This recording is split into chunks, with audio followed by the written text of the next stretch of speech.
The gods seek tribute through blood, and not everyone is strong enough to take the blood of others.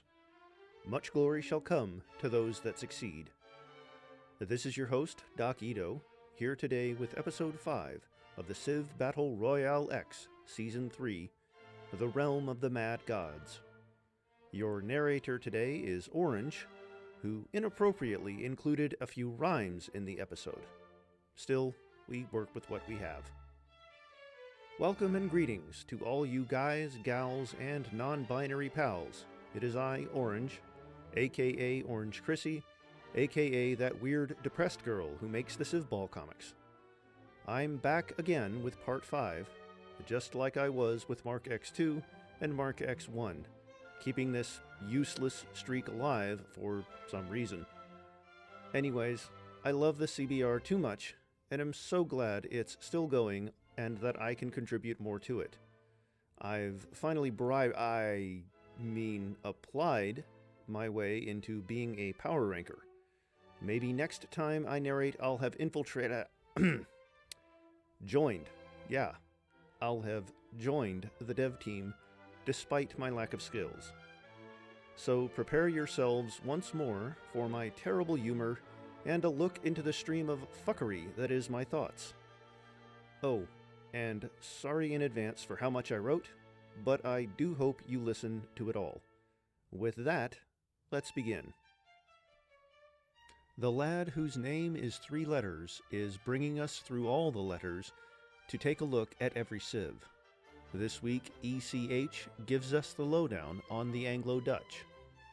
William III is an interesting character, and some family drama leading to a Dutchman taking over England in the Glorious Revolution is quite the story, though his performance in the game is not quite as glorious. Viraya makes some wonderful maps, and they are always so nice to look at. Really helps in visualizing the expansion of civs. Yo, hi! Oh my, it's the Ko-Fi, and it's so fly to help the Koi so that the site doesn't go by. Okay, it's kinda hard to keep that rhyme scheme going. I don't know how rappers do this. Guess I gotta let this flow die. The Permians retain their top spot of the power rankings as they make their way to 8 cities and don't really seem to be slowing down. All that space, weak neighbors on most sides, things are just looking up for Azuke. Now on to the real show. We begin this part with Castile's failed attack against the Anglo-Dutch. But what's this? It's Yugoslavia and the Normans from behind with steel chairs! What's that? I'm being informed that neither civ has units on the front or is really capable of doing anything. Seems Willie III lives another day. It seems Akhenaten has swiftly taken Nineveh, leaving Samaramat with just her capital remaining. Akhenaten was last seen commenting on Samaramat's clay tablet Graham's rather interesting selfies with "The sun shall destroy all displays of eroticism" on every post. We catch another look at the Snooze Fest in West Africa. Wait, what's this? Is that a city? Why, yes, indeed it is. Mali has finally gotten off their butt and produced some settlers, one founding Krina on the Niger, and one heading up the coast towards Mauritania. Will Tetouan follow suit? Probably not. Here we see the remains of the Mori settler, now but a slave to the Ainu. In their last moments as free men, they penned a letter that was sent back home to Yoshida Koriyama. It read, "Fade in, fade out, this crazy dream, without a direction, floating aimlessly. There's nothing left back there for us. Breathe in, but it won't stop the rain from pouring. Your loyal servants." Upon receiving the letter, Motonari held a period of mourning and made the letter a national artifact. He also called on Shakushain to end the hostilities between them. Sadly, it was too late for the settlers, as they had already been sent to work in Ainu's new city of Shiraoi. Weeb enough for last slide's niche reference, but not weeb enough to know any way to do an actual reference to Dragon Ball.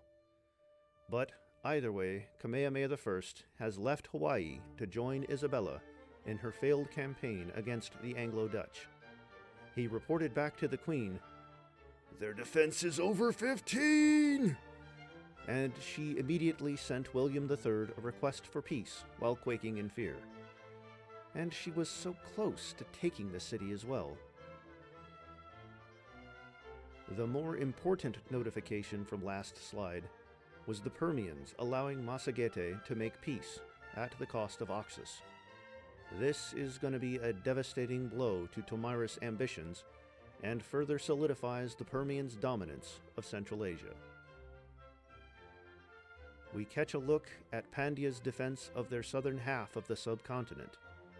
Things are currently looking fine for them, but it could quickly go badly.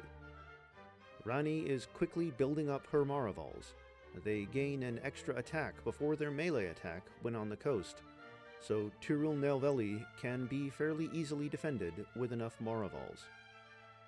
Also in the north, we see another settler out for Bengal who continues to build up quite the empire.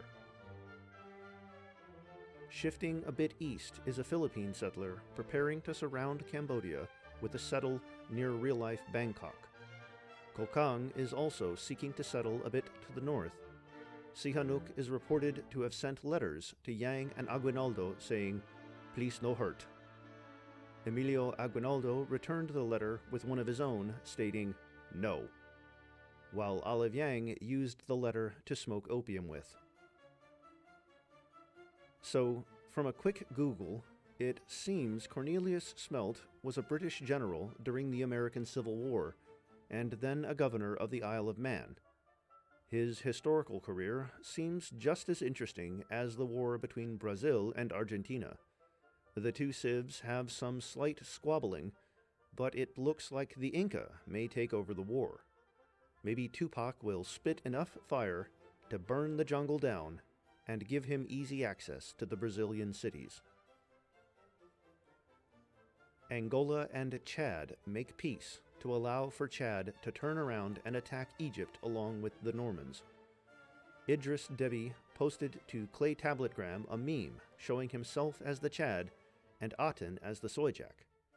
Akhenaten soon responded with multiple posts saying, "Aten is the Chaddist. All those who refuse his light are the Sojaks."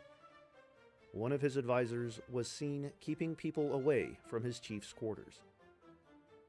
Angola also sends a settler along Chad's borders and perhaps seeks to surround Chad in the east. A closer look at the Norman-Egypt front. We can see Egypt really lacking in a Western army. The Normans boast a respectable army and navy, but will it be able to take Thebes? I don't know. There's 60 more slides, and I don't look ahead. Akhenaten continues to furiously post about how only Aten deserves to rule the Mediterranean. Robert Guiscard just questions how the sun in the sky is going to rule the sea. Diary of the Mojave Settler, day 5403. We got to sit in on Wu discussing his plans for peace with Kocho in order to focus more on the Gokturks. We feel a bit sorry for Kocho, forced into only one city. Two fellow settlers, one Han and one Ming, are seeking to surround them further. Hopefully they may have some respite in these violent times. We continue our trek west. The Promised Land is still out of our reach. Perhaps we will find it in the Gobi. Spirits remain high. Vsevolod sits on his throne, or whatever type of big chair he has.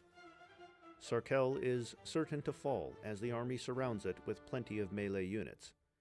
A spectacular show of wartime prowess.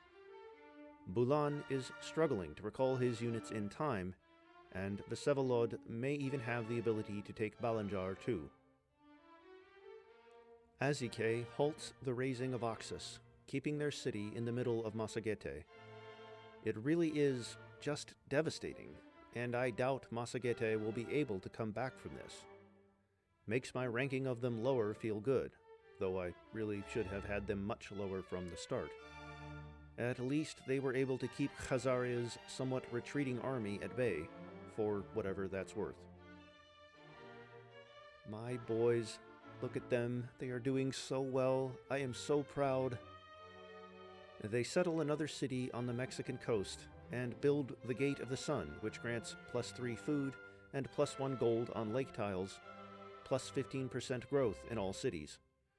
Not entirely sure if that lake bonus is for all cities as well though, but I've been absolutely adoring Mojave's performance this run, and I see them going far. Basically all of Mexico to themselves because of the Comanche and Central America's lack of settling. And they didn't send their first settler to the other side of the world. They waited for their third settler to do that, keeping their fun absurdity. Basically, I simp hard for West Coast civs, you should too, and Mojave are fulfilling all of my expectations and more. Now, what others may consider more important, but I don't know why it would be more important than seeing Mojave doing good, is Muisca's declaration of war against Kayapo. Muisca doesn't have that big of an army, and Kayapo is absolutely surrounded by jungle, so it's not looking good for them. But, on the other hand, Kayapo has no military, and no production. If Muisca focuses on Bao, then they can probably take the city, but I don't see them being able to take Gorotire with that army. If they manage to somehow take it though, it will set them as the premier power in South America. Turkey is setting up a catapult outside Nimrud and is preparing their ultimate weapon, a settler. I'm not sure how it will help them, but I'm sure they know what they're doing. I hope. Well, I don't hope that much, since I like Egypt more than Turkey, but, you know what I mean. Vsevolod watches over Sarkel from his big chair that was brought over to the outskirts of the city. He's proud of his conquest, as he should be. As he watches, he commands his men to go after Balanjar, as he heard about a nice big chair location in the city. Khazaria has barely any units back for defense, which means this is their demise. We get a nice little zoom in on Mojave's capital, where they built the Gate of the Sun. The lake bonus won't be too helpful here, but if it is for all cities, then they have a number of locations elsewhere that will benefit from it. But more importantly, they get that sweet plus 15% growth in all cities. I'm also not sure if that is actually plus 15% growth, or if it's food like the Temple of Artemis, which also says growth.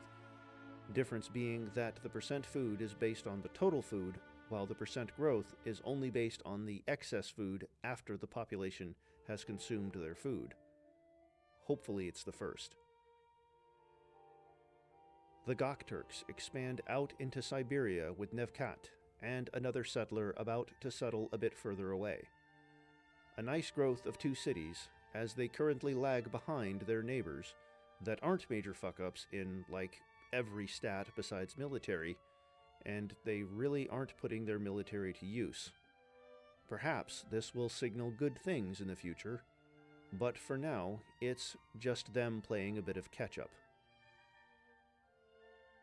The Uganda-Kilwa War is still ongoing for some reason, but it finally creates some action as Uganda decides to do the stupid move of settling a city on the Somalian coast right next to the naval civ that they are fighting. A bold strategy that is likely to result in further gains for Kilwa, which, hey, if you support Kilwa, this is fantastic news. Okay, the slide title of Channel 5 is a bit of a stretch, but Channel 5 with Andrew Callahan is the channel Andrew Callahan created after his old channel got more or less taken from him, which was called All Gas No Brakes. I thought of that because Kocho just can't catch a break with all these wars. Sungulug Kagan just wakes up, finds another war declaration that was sent to him, and goes back to sleep wanting to ignore it. Though in this case, Tuva has a rather large army that will likely do more than Han, so I doubt he will be able to get the sleep he so desires. Also, Ming found their outpost in the Gobi Desert. This is surely a good idea, to have a super cut-off city that can only benefit them. Vsevolod sets up his big chair once again, this time around Balanjar in order to watch the siege unfold. His army is quickly battering down the city's walls, and it doesn't look like anything can stop him here. I still think they need to found some more cities before being considered to be in a good position, but it's far better than it used to be already.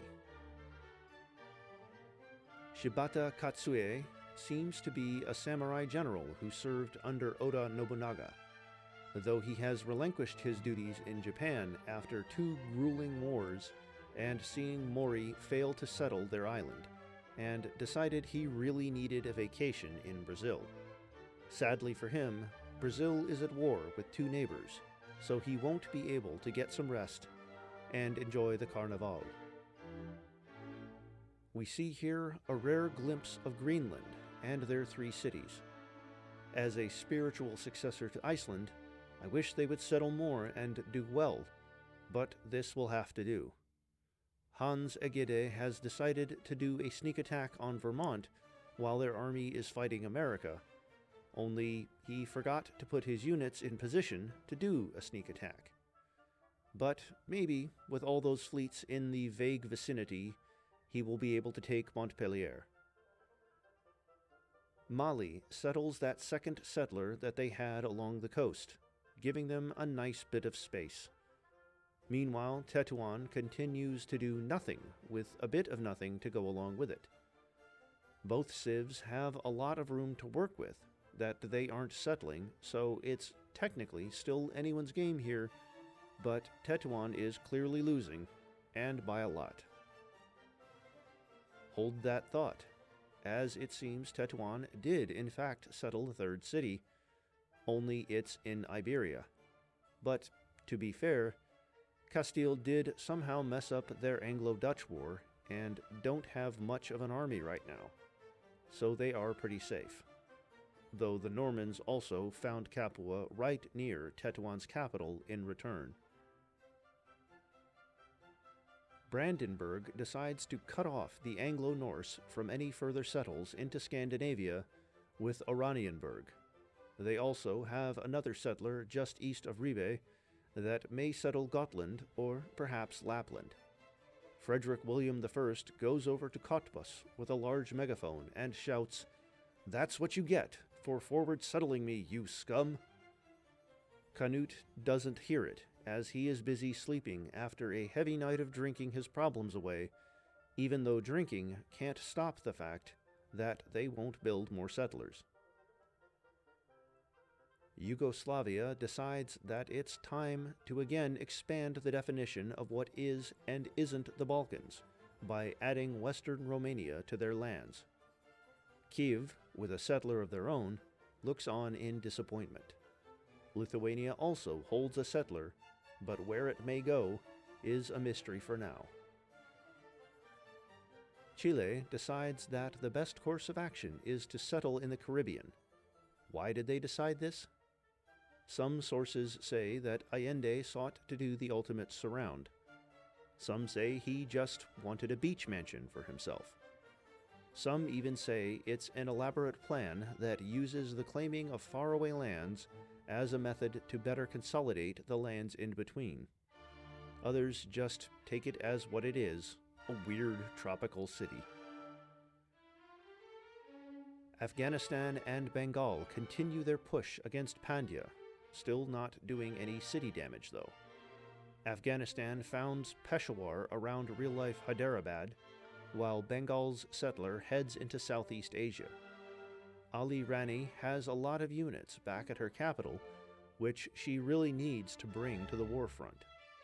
But perhaps the dense forests and rivers are providing enough protection for now. Also, some damaged Kilwa ships appear off the coast of Pandya for some reason, despite their only war being far away against Uganda. The fearless Tuvala Queen of Ulal has woken up in Morocco and started accusing Saida al-Hura of being full of fear of the Malians, of the Castilians, and of the Normans. But she said that she will valiantly defend the capital against any invasion anyways. However, Tetuan needs a settler and not a great general. But they are both triangle civilian units, so I can see why Saida got confused. Across the continent and a small sea, Marcus Claudius Marcellus has appeared in Yemen ranting about the glory of something called Rome? Ram? Who knows what he meant?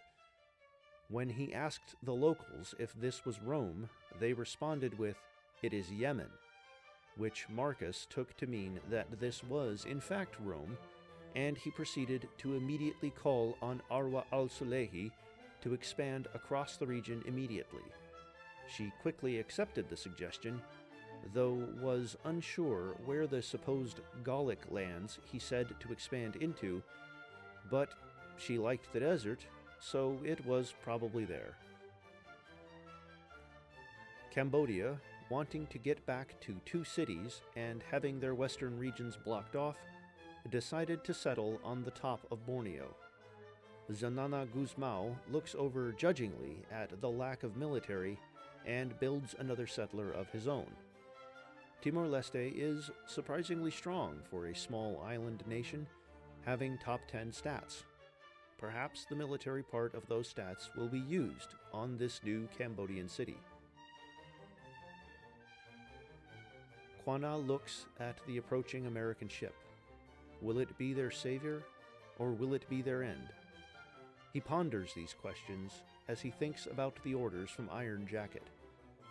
Sent on a journey across the continent, into boats to cross the northern Atlantic, down the coast to Iberia, and then the order to come back.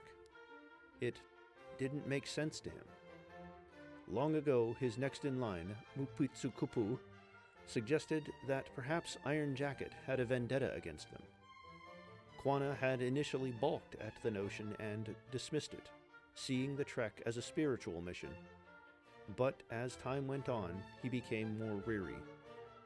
Seeing the American ship approaching, he wondered if maybe Mupitsukupu was right after all. Time moved forward. The ship decreased their distance, and Quanah called for his fellow journeymen to raise the flag of mercy. It was quickly raised. They shouted for help to the approaching ship, hoping their fears wouldn't come true. The ship increased speed. Time moved forward. The American ship grew closer. Time moved forward. Quanah and his journeymen's voices began to strain and falter. Time moved forward. The American ship was close enough for Quanah to see the American sailors on the bow, close enough for him to see their eyes full of anger. He prayed to the Great Spirit that perhaps it would allow them a merciful judgment in the afterlife. Time moved forward. The crunch of wood sounded out like a crack of lightning as the American ship rammed straight into the side of the Comanche journeyman's boat. The Great Spirit would be more merciful than the Americans, providing a quick end, but the path to the afterlife would be wet, painful, and splintered. Time didn't move forward for some. It seems Zanana took my advice and attacked Cambodia over their new city. Cambodia really just can't get a break. No one is letting them have two cities. But this time they will be losing it to the originally ranked 61st Civ. On a brighter note for Cambodia, the Philippine settler has turned away from central Thailand and heads down the Malay Peninsula, allowing Cambodia a slight bit more room. For now. The Norman army and fleet surround Thebes with a wealth of units to fight the single chariot archer that Egypt has. Akhenaten posts to his clay tabletgram a drawing of Aten smiting the Norman military with the caption, "Thebes is the domain of Aten. Go away unless you want to face the power of the sun right in your stupid faces." 8 slides ago, I was reminded that Brandenburg is at war with the Anglo-Dutch, since their turn quick look thing in the top left showed up. I totally forgot about this war, cause Frederick William I was doing jack shit to fight. But it seems they have woken up a bit from their settling spree to go send an army to The Hague. However, they seem to forget that they don't have a navy, since they have forced some of their land units to embark and attack from the sea. Time will tell if this strategy will work, or if Frederick William I minus Frederick plus 2 will somehow survive once more. They have mostly ranged units, so perhaps they will be able to pick off Brandenburg's units fast enough to stay alive. Also, Rotterdam is founded in Essex, a very useful expansion for them, finally fulfilling the Anglo part of Anglo-Dutch and giving them a much-needed 4th city. Tupac settles a city on the coast and decides it was so nice he would do it again, and builds another settler. We can also see here the Incan army vaguely in the southeast as they amble to Brazil, and the Muisca army struggling to move towards Copiapó, as Muisca has instead decided that it would be better to send a caravan to the city first to scout out for a siege. Pretty sure it's going to Brazil since I don't see them making peace, but I think it'll just immediately get destroyed by the unit in the city. Didn't know you could send caravans on paths that go through cities you are at war with. The Anglo-Norse, upon seeing the second Brandenburg settler going north, decide it's high time they establish a principality. How this will help them, I'm not sure. I think it will just give Canute some self-confidence or something. Maybe he could gain that instead by founding more cities. Afghanistan, in similar fashion, decides that a republic is what they want to be. Some citizens question how Ahmad Shah Durrani expects a republic to work when he remains as the sole eternal leader, but he just responds with, "No republic is truly free," before leaving and continuing to be an eternal leader dictating the country's direction. We catch a shot of Koh Kang's newest city in central Thailand, already having some Cambodian units sent to attack it in a fruitless siege. Olive Yang sends out another settler northwards into the Tibetan plateau. Koh Kang looks like it's going to be one of the superpowers for a long time, with their quick settling and already showing proficiency in taking cities. The Bengal settler looks to the lands that the Philippines decided to abandon to head south. Finally, a look at the outcome of that sidebar notification. Kilwa takes Mbarara, and Uganda pleads for peace with the superior East African Civ. Uganda is blocked in, has failed to take even an undefended desert city, and just had their attempt at expansion taken from them. Idi Amin must be furious at how terrible this performance is. Angola also founds another city next to Zanzibar, really deciding to make sure that they can't be blocked in due to their central location. Didn't forget this notification either. Does mean I had to look forward a slight bit to see if the pick would happen this turn, but it's not truly looking ahead, trust me. Templo Mayor provides plus 15% production when constructing wonders and an engineer slot. So, kind of a bad wonder, all things considered, unless Potatau really wants to rush a lot of wonders. Nonukunisi was founded last turn based on the minimap, and both Arapaho and the Cree send settlers into Lake Michigan. Though the main focus here is Comanche's attack on America, which is not going as planned. Apopka has yet to take damage, though units surround the city, so perhaps the siege is just about to start. America hasn't sent reinforcements this way, so I assume that FDR has confidence in his units already there to defend the city. Most of his units are around the capital to protect against Vermont. Olive Yang decides that the only thing better than her army would be a second army, so she makes one out of clay, calls over a witch doctor, and has the army animated to life. Hopefully they don't shatter easily. Gediminas, fresh off defending against Kiev, decides he wants to help the flailing Khazars and attacks Vladimir. The Vsevolod now faces the same situation he put Khazaria in, though he actually took a city from the civ he attacked.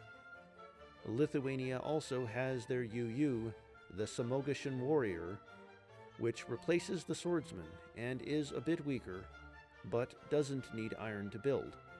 However, they really shine in forests as they gain a plus 50% attack bonus when fighting in forests and heal 5 damage when starting a turn in a forest. So an invasion into a forested area, as they are doing, is a perfect scenario. Diary of the Mojave Settler, day 5681. We heard word recently of the Kocho religious leaders having new revelations in the face of the Tuvan attack. We've taken turns betting on what those revelations are, though we haven't heard word of what they are yet. Perhaps we will learn about the reformed Theravada as we continue our trek. Ming has settled in the Gobi, and Han is seeking to settle it as well. Perhaps the Gobi has more pockets of habitability than we previously thought. We feel we are close to the Promised Land. Spirits remain high. The Normans do the classic AI move of splitting their units, sending fleets toward Memphis and relieving Thebes of some pressure on it. Meanwhile, in the south, Chad begins their siege of Gempaaten, which looks to have started well. However, with how some of those units are moving, they may also be splitting their troops towards Akitaten. Idris Deby posted to Clay Tabletgram a meme of his siege as the Chad and the Norman siege as the Soyjak, an interesting approach to their allied invasion. Akhenaten similarly posted a meme of his defenses as the Chad and both sieges as the Soyjak. Over a backdrop of Vermont's lack of attack against America, we get some religious beliefs. I don't know how well these affect people, so I don't have as much to say. Aryanism is Timor-Leste's strong production and defense-focused religion. Bogomilism is Kilwa's fairly balanced religion, some focus on gold and faith. We skip Catholicism to see Vladimir's Eastern Orthodoxy that has some nice gold, culture, and military buffs. The Anglo-Dutch's Lutheranism has a varied set of yields. Lutheranism continues with some neat great person boosts. Arapaho's Nestorianism has some nice yields and tile expansion help. Ireland's Oriental Orthodoxy is a pretty faith-based religion with buildings. Comanche's Peyotism seems to like faith and food.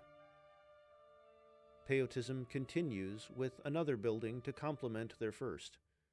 Turkey's Sunni Islam has nice faith, culture, and buildings.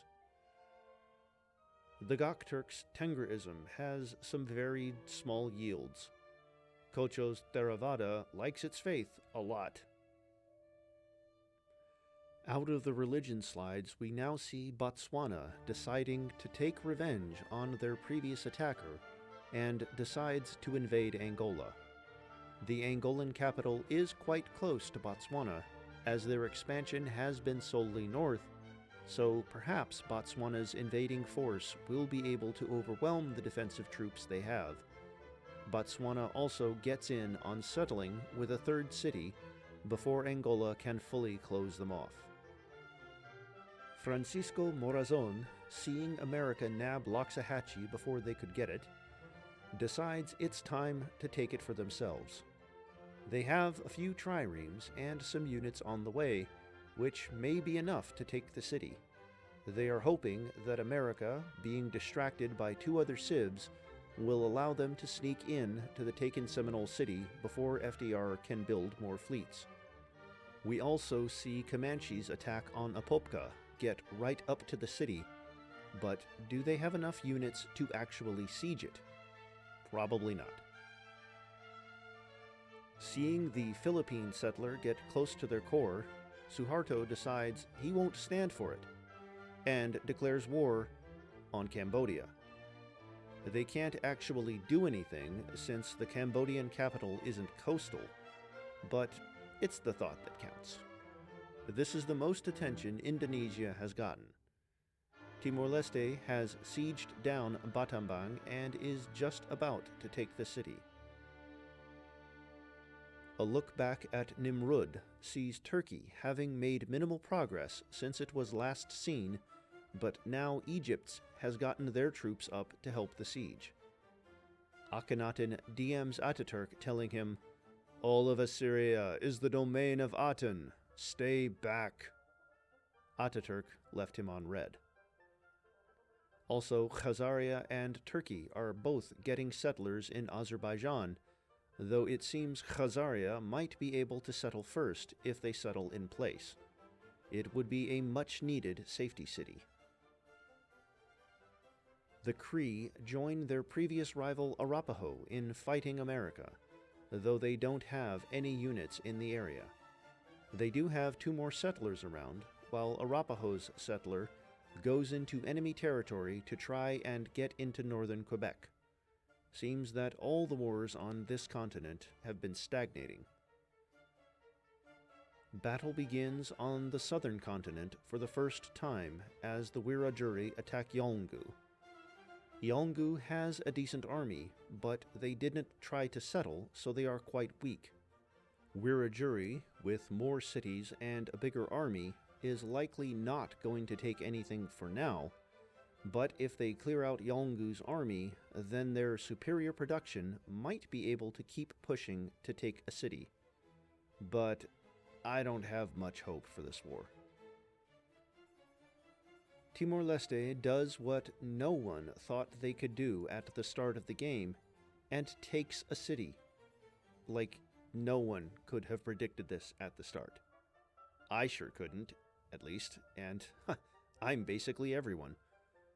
They also have another settler around southern Borneo that will likely settle soon, putting them at 5 cities, 5 more than people thought they would have at this time. Indonesia realizes the Cambodian capital is not on the coast and starts to recall their military. The Philippines still haven't settled.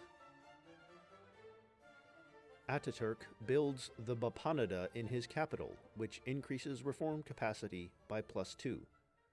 Koyat tells me it's a rise-to-power specific wonder, which allows greater flexibility in choosing changes to governments. Perhaps Ataturk won't be a prince for much longer. Oh? It seems I'm being told that the wonder is actually the Apadana, and that Bapanada is one of the sounds used as voice lines in Hollow Knight. Wild. Can't believe I got that one wrong. Bapanada. America finally decides they had killed enough units for Comanche to give up, and give up they did.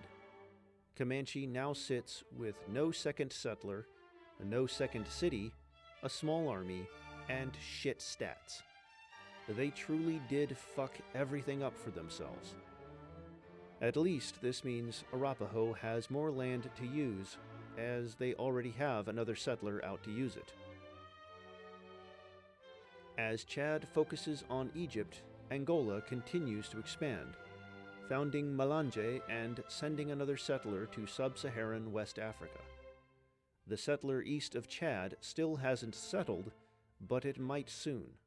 Meanwhile, Chad hasn't done any more damage to Gempaaten, and their archers are being blocked from the city by their spearmen.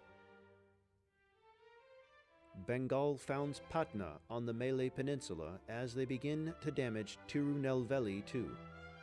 Korkai is still yet to be damaged by Afghanistan. The terrain is really aiding Ali Rani's defense, as archers have to get right up next to the cities to damage them. This is further helped by the fact that both Bengal and Afghanistan are using horsemen to quickly move through the rough terrain, but they have very little power against cities. Cornelius Smelt got to the front line and, after a bit of fighting, sent word back to José de San Martín saying the war was useless. Rio de la Plata is really letting people down with their performance, as they continue to struggle to do anything in their corner of the continent. Inca, on the other hand, is continuing to settle with another settler ready to get a city between Machu and São Salvador. Their army may have more access to Brazil, with the RDLP army moving back home. A close-up shot of Kayapo shows them having built hanging gardens in their 31 pop. Raoni Metuktire has decided that he must have all the food. No one else can have food, only Kayapo. Seriously, why do they need all this food? They already have a capital 3 times the size of almost everyone else. Let some others eat. We get a nice full shot of the Egyptian Empire. Turkish and Egyptian units surround Nimrud as it drops to yellow, and it could fall to either. The Norman attack on Thebes is not working well. Thebes has 1 tile of access, so they can't really get a naval attack in, and all their land units have been killed off. Chad, on the other hand, brings Gempaaten down to red with melee units around, but difficult terrain to get through. They've also split some units to go attack Akhetaten, and Egyptian units are beginning to help fight. By the way, Egypt's unit is the Kopesh, which gains plus 25% damage towards injured units, and plus 50% if within 2 tiles of an obelisk, their UI. If they manage to pick off the spearmen next to Gempaaten, then they may have a shot at holding it, as Chad has to spend 2 turns to get a melee unit to attack the city. Also, the Yemeni settler is making its way to central Iran because Afghanistan isn't settling it.